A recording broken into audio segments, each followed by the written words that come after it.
Գնում ենք ընտանիքով մենք Թիֆլիս եւ եկել ենք տոմսեր գնենք գնացքով գնալու համար։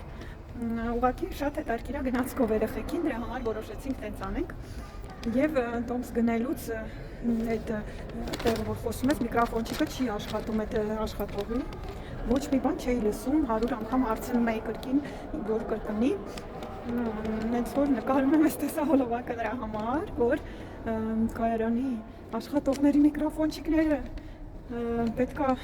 սարքել կամ նորը գնել, ոնց կլինի մարդիկ չարվում են նստած 100 անգամ գոռում են, որ մեկը լսի մի բան իրենց նստած այդ կաբինկայից։ Ինչ սիրելիներս, մի քանի օրով սրճարանը կփակվի ամսի 22-ից մինչև ամսի 26-ը, իսկ հետո նոր ուժերով եւ ավելի լավ կաշխատենք ձեզ համար, համեցեք մեր թանգարան եւ մեր սրճարան։ Ուրախ եմ բոլորին տեսնել։